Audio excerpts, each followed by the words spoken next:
All right, now let's welcome to the stage the former two-time unified world heavyweight champion. Please welcome Anthony Joshua. All right, thank you, ladies and gentlemen. Now let's welcome to the stage the former long-reigning WBC world heavyweight champion, Deontay Wilder. This is historical. It is a game changer. And you know what changed the game? The first fight we did opening Riyadh season.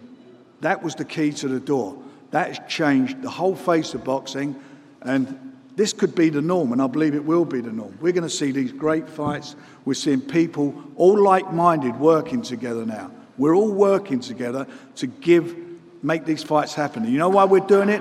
We're doing it for the fans, because they're the ones who count. These are great fights. These are the fights that the world wants to see, and we will be delivering them on a regular basis. Let's start with Mark Mori. Mark, you have been unbeaten in the last 6 years. It's 11 wins on the bounce. Big chance for you to shine on December 23rd. Yeah, I've got 11 wins in a row, 10 by knockout, and I'm aware that they haven't been the same class as Filip Hrgović. I've watched his career. I'm very aware he's very talented. He hits hard. He's got a good chin. But any human being that I fight, I'm going to try and rupture his spleen. I'm going to attack his body. And I'm not going to sit on the end of his jab and try and win a 12-round fight against a guy of that height, looking for a very violent first 4 rounds. And what will be, but I'm there to try and fight, and I'm there to try and expose something. And I'm very aware he's a very good, strong fighter. I watched him, but I'm there to try. And I'm going to try in those first 4 rounds and let those hands fly and see what can happen. We're all gunslingers. None of us here want to be accountants or, librarians. We're here to fight. We love it. We love the money, don't get me wrong, but we're here because we love to fight. Respect Filip, but I'll let my hands go. But he cannot afford now to slip up. This is it. This is his big moment in time, and we're going to find out what Daniel Dubois is all about. Thank you, Frank. Well, let's bring in Jarrell Big Baby Miller. Thank you, Daniel Dubois, for being the dummy to sign the contract, because I'm going to beat your ass. Listen, man, proof is in the pudding. When I talk that, but I back it up every time. So whether it's kickboxing or boxing, I'm going in there and I'm going to rip his head off. There's a saying we have in New York. I mean, if you don't like vulgarness, cover your ear. We smell bitch in him. And once the bitch is in you, it ain't going nowhere. He quit against Joy Joyce. He got beat up and knocked out by a jab by Usyk, and those are small guys. I mean, Joy Joyce is big, but he ain't big baby big. So I'm telling you something, when you find a mean guy like me that's throwing 80 punches around, got a good chin, don't quit, come forward, I'm kicking and I'm sending him to early retirement, plain and simple.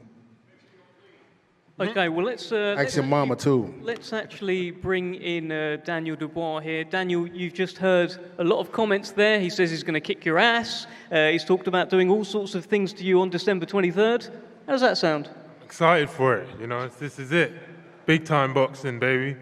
I want to chop that tree down, and that's what I'm planning to do. Jarrell, what do you think of Daniel Dubois?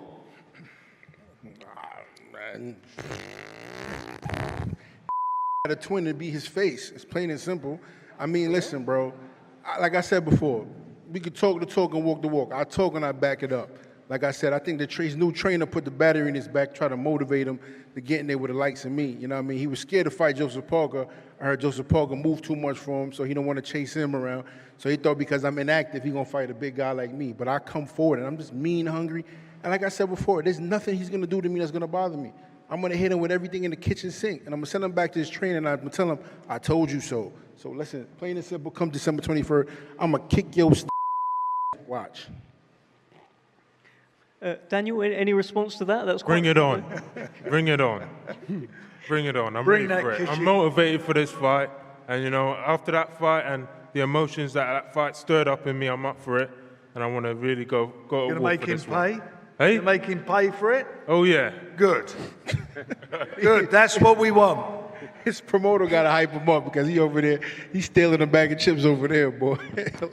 Listen, man, I'm telling you right now, man, I'm going to fry anybody. Once I kick his behind, I'm going to buy everybody fish and chips in here. Bet my word on that. And Frank, we're going to talk long term. Don't worry after I cook your boy. I feel bad for you for putting that money behind that dude. It's a wrap. Jarrell, I've just got one more for you because you have a kind of hostility with a number of heavyweights. I've seen recent things with Deontay Wilder. Of course, you were scheduled at one point to fight Anthony Joshua. Do you have anything to say to anyone else up here? Oh, they can all kiss my black Deontay and AJ. I don't like none of them motherfuckers. You know what I'm trying to say? But one thing I can tell you is that after I finish with Dubois, I definitely want Manuel Chark because he got that belt. Them dudes got losses, and there ain't nothing over there for them belts right now. But I tell you one thing, though. We all know for a fact that AJ don't want no smoke with Deontay. Shut the up. And even though... Start with me, you know. Even though... Yeah. Miller, don't start with me. Even though... You know, I'll come over there and slap you, and I see you brought your mum here again. I see you brought your mum here again because you need a rampage. Boy, shut up. You're not built like that. that. But like I was saying, we all know that no Clown. smoke with Deontay. As much as I don't like Deontay, I know Deontay will put them in the grave. So I'll make it easy for you. Either you can fight Deontay and go to the grave, or fight me and go to the hospital. Either way, you can get your whooped. So pick your poison. So let's stop all that talking. Take Eddie Hearn through my and pick somebody that really can fight. Either me or Deontay, one of us Americans whoop your Stop running over your English motherfucker. You are not doing nothing. Listen, bro. You softer than baby. You are not to me. Watch your mouth. You let my little cousin Miller, Eddie Reese watch beat your you. mouth. You softer than Watch your baby. mouth.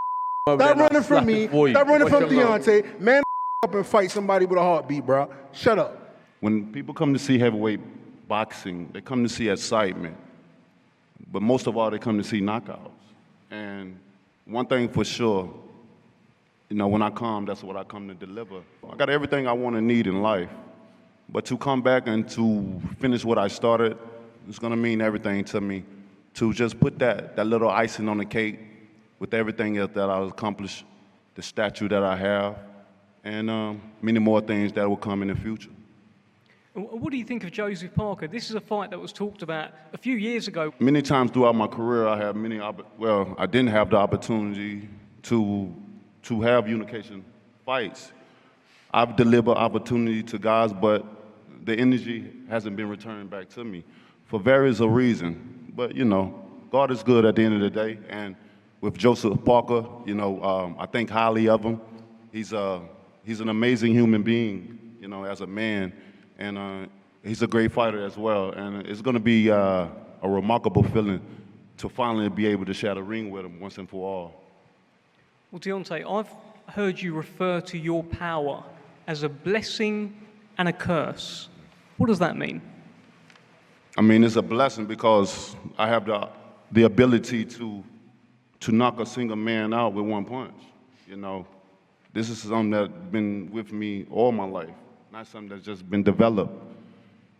And the curse has been that I'm able to do that.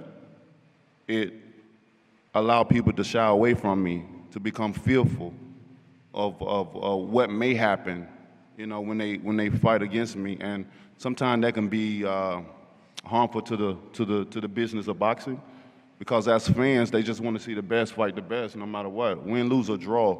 And that's what it should be about. One final thing, Deontay, look, a fight that you have been linked to for so many years. I understand Joseph Parker is your next fight, but I can't ignore that I have yourself there and I have Anthony Joshua here, a fight that has been linked for so long. Do you have anything to say to him here at this press conference table?